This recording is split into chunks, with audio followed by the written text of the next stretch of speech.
Assalamualaikum warahmatullahi wabarakatuh. Apa kabar semuanya teman-teman dimanapun berada? Semoga sehat selalu dan tetap lancar dalam melaksanakan aktivitasnya. Baik teman-teman sekalian, kita di sini bertemu lagi. Ini adalah video saya yang kedua. Di video saya yang kedua ini kita akan berbicara tentang personalisasi akun ChatGPT. Jadi tujuan dari personalisasi akun ChatGPT ini adalah bagaimana kita membuat environment dari akun ChatGPT kita itu um, lebih sesuai begitu dengan perintah-perintah, dengan tugas-tugas yang akan kita kerjakan dengan bantuan AI ini. Nah, jadi ChatGPT itu adalah sebuah model bahasa yang dikembangkan oleh OpenAI gitu. Itu kalau awal-awalnya dulu saya menggunakan ChatGPT itu dengan alamat chat.openai.com kalau nggak salah seperti itu. Tapi sekarang sudah menggunakan chatgpt.com sih. Nah, sebenarnya ChatGPT ini dapat digunakan untuk berbagai macam tujuan, bisa untuk penelitian, pendidikan, hiburan gitu. Tinggal bagaimana kita itu memberikan perintah-perintah kepada ChatGPT itu, dan tentunya di sini akan makin optimal dengan kita melakukan personalisasi gitu pada akun ChatGPT kita. Nah, jadi manfaat personalisasi di sini seperti yang saya sebutkan sebelumnya, ini memaksimalkan experience dari user, pengalaman pengguna di sini, kemudian menyediakan jawaban yang lebih relevan dan tepat sasaran, kemudian memudahkan dalam tujuan-tujuan yang spesifik ya. Jadi uh, mungkin ada teman-teman di sini yang menggunakan akun ChatGPT itu dalam satu grup itu terdiri, mohon maaf, maksudnya sekarang ini yang muncul tren itu adalah uh, ada teman-teman yang menggunakan satu akun gitu. Satu akun itu digunakan oleh beberapa orang. Nah, saya di sini menyarankan agar pengguna akun itu adalah orang-orang yang uh, satu bidang begitu ya, atau tidak jauh-jauh lah bidangnya begitu. Kenapa? Karena ketika nanti ini dipersonalisasi, maka kita pekerjaan dari ChatGPT itu akan spesifik begitu ya, akan lebih spesifik gitu, mengarah kepada bidang tertentu seperti itu. Nah, jadi kalau ini adalah sebuah screenshot gitu ya dari akun ChatGPT 4.0 di sini milik saya di sini. Di sini kalau kita klik di pojok kanan atas itu kita akan muncul tulisan Customize ChatGPT. Nah, itu kalau kita klik munculnya seperti ini. Nah, ini jarang diisi oleh pengguna begitu. Karena mungkin uh, tidak banyak yang sampai memeriksa sampai sejauh ini. Jadi biasanya menggunakan ChatGPT hanya memberikan prompt atau perintah-perintah di situ. Kemudian ya sudah ditunggu saja selesai begitu. Padahal ChatGPT di sini bisa penggunaannya itu lebih optimal kalau kita melakukan kustomisasi begitu ya. Nah, di situ ada dua kolom di situ. Yang pertama di sini custom instruction. What would you like ChatGPT to know about you to provide better responses? Nah, jadi di sini apa yang ingin uh, apa yang Anda ingin ChatGPT ketahui tentang diri Anda, sehingga ChatGPT di sini dapat memberikan respon yang lebih baik di sini. Nah, di sini bisa Anda mengisi di sini, teman-teman mengisi di sini dengan uh, kita ini basisnya di mana sih gitu. Kemudian mungkin kita ini kerjaannya apa, kemudian hobi kita apa, ketertarikan kita di bidang apa, kemudian subjek yang atau bidang yang sering kita bicarakan itu apa, kemudian tujuan-tujuan kita itu apa, utamanya tujuan untuk menggunakan ChatGPT ini. Nah, itu yang pertama. Kemudian yang kedua di sini di kolom bawahnya itu, di sini how would you like ChatGPT to respond? Jadi kita ini mengharapkan ChatGPT ini merespon bagaimana begitu. Kadang orang memberikan perintah kemudian kok responnya begini ya gitu. Nah, sebenarnya itu bisa dioptimalkan dengan kita melakukan kustomisasi ini. Nah, di sini uh, untuk membuat respon tertentu yang kita mengarahkan ChatGPT untuk membuat respon tertentu, kita di sini bisa memberikan apa ya, arahan di sini seberapa formal atau casual respon dari ChatGPT itu. Kemudian apakah jawabannya di sini mau panjang atau pendek. Kemudian kita itu mau dianggap sebagai apa posisi kita seperti itu. Kemudian apakah ChatGPT di sini boleh memberikan opini terhadap topik yang sedang dikaji, ataukah di sini ChatGPT-nya di sini harus netral seperti itu. Nah, ini dua kolom ini perlu kita isi di akun ChatGPT kita. Nah, di sini saya memberikan beberapa tips di sini ya. Jadi tadi di kolom 1 kita diminta untuk memberikan profil gitu ya. Profil di sini tentu saja bukan nama kita, tempat tanggal lahir dan lain-lain gitu. Tapi di sini informasi dasar tentang latar belakang kita, kemudian detail spesifik kita di bidang penelitian atau di minat kita yang lain seperti itu. Karena memang channel ini dikhususkan untuk teman-teman yang ingin menggunakan ChatGPT untuk riset-riset di bidang social science gitu. Saya ingin memberikan contoh di sini. Misalnya di sini, ini contohnya saya tulis dalam bahasa Inggris ya. Kalau teman-teman mau nulis dalam bahasa Indonesia, tidak apa-apa, karena di sini akun ChatGPT saya berbahasa Inggris. Jadi contohnya di sini saya seorang pengajar dan saya seorang peneliti di sebuah universitas Islam. Kemudian latar belakang saya yaitu di bidang pendidikan, sosiologi, antropologi.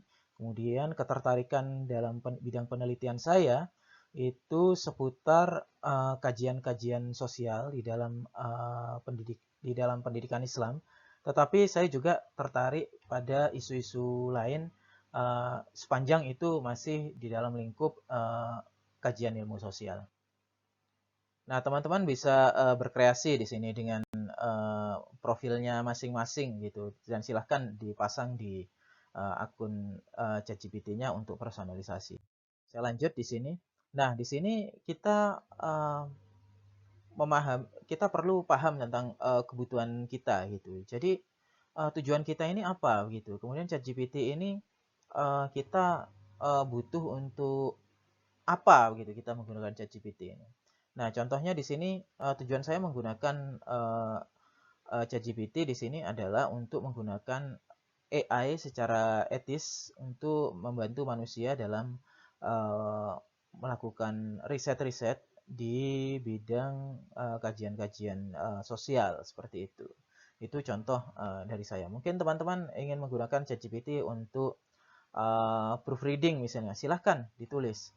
Atau ingin memperbaiki naskah, silahkan ditulis begitu. Sehingga nanti ketika kita memberikan perintah pada ChatGPT, itu responnya itu akan lebih terarah ke situ. Nah, kemudian yang ini untuk kolom yang kedua sini, kita perlu menentukan gaya bahasa yang diinginkan gitu. Mungkin apakah mau menggunakan, kalau saya sih biasanya pilihannya 3, mau bahasa yang formal, semi akademis, atau informal seperti itu. Nah, itu kecenderungan masing-masing orang berbeda begitu. Ada yang ketika menulis laporan penelitian itu ingin menggunakan bahasa akademis yang tinggi, ya silahkan. Itu preference masing-masing. Tetapi kalau saya pribadi di sini, saya ingin ChatGPT ini merespon perintah-perintah saya menggunakan bahasa semi akademis begitu ya, yang familiar kepada pendengar secara umum gitu, secara lebih luas begitu. Tetapi saya menginginkan di sini tone-nya atau iramanya itu tetap akademis gitu. Jadi karena saya memang madhab saya begitu, saya ingin riset-riset saya itu menggunakan bahasa-bahasa yang enak dibaca oleh pembaca secara luas begitu. Tetapi memang gaya bahasanya di sini apa ya, intonasinya di sini tetap akademis meskipun menggunakan bahasa yang mungkin yang lebih ringan seperti itu. Silakan teman-teman bisa membuat formulasi sendiri yang sesuai dengan profil teman-teman. Kemudian di sini peran ChatGPT-nya perlu kita definisikan. Kita perlu perjelas di sini. Apakah ChatGPT di sini boleh memberikan peran, memberikan opini? Nah, tetapi di sini user nanti yang akan memutuskan kecondongan atau kecenderungan analisanya seperti itu.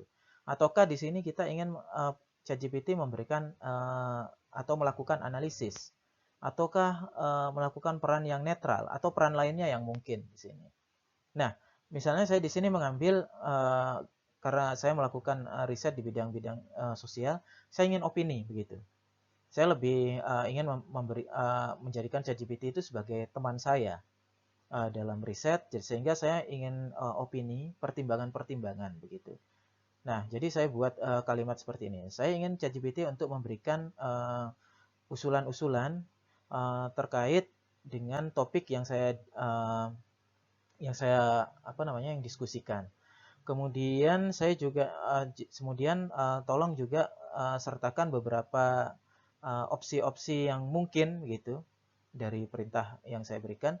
Tetapi biarkan peran saya di sini sebagai user untuk menganalisa dan untuk memutuskan begitu, untuk menyimpulkan begitu.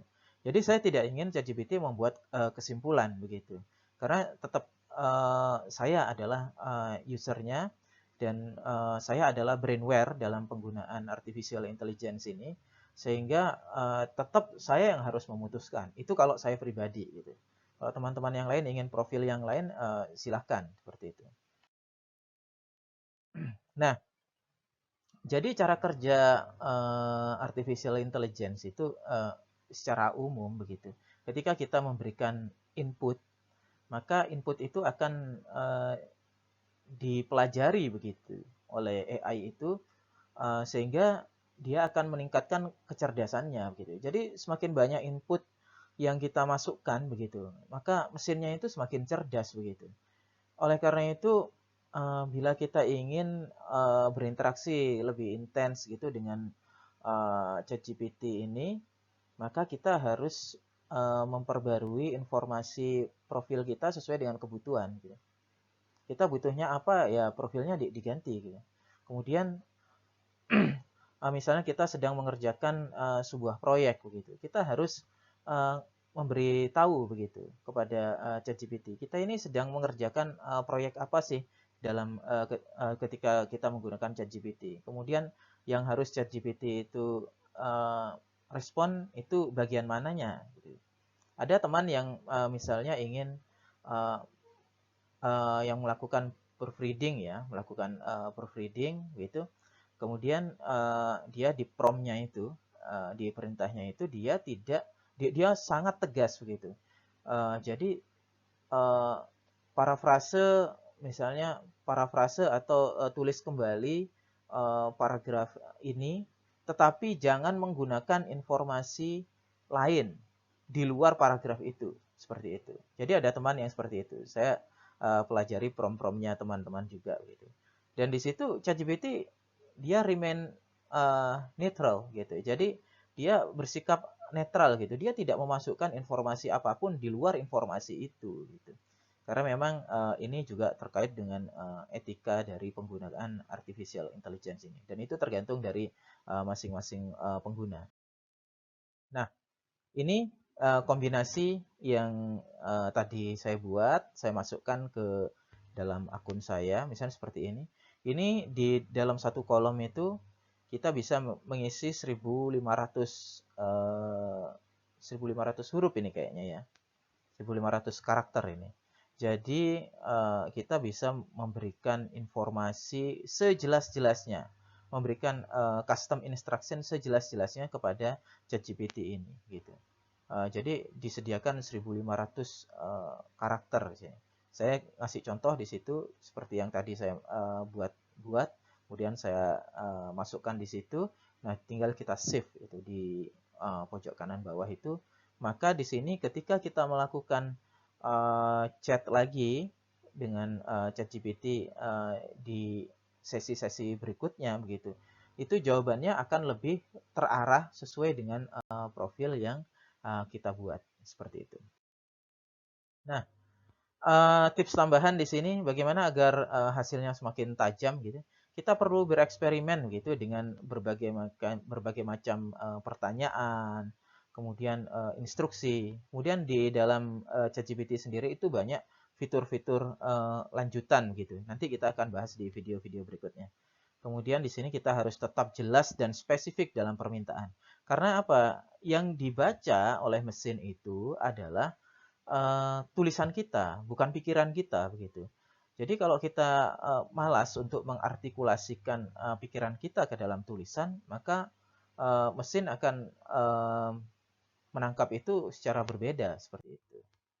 Nah, jadi kita dengan personalisasi ini kita bisa memaksimalkan penggunaan ChatGPT di sini dan kita harus terus beradaptasi dan memperbarui informasi untuk pengalaman yang terbaik gitu dalam penggunaan artificial intelligence ini. Nah, pembahasan tentang prompt nanti kita bahas di video-video berikutnya. Sekian video kali ini, semoga bermanfaat dan tetap gunakan artificial intelligence ini sesuai dengan kaidah-kaidah yang etis karena memang perkembangan artificial intelligence sendiri ini tidak bisa dipungkiri.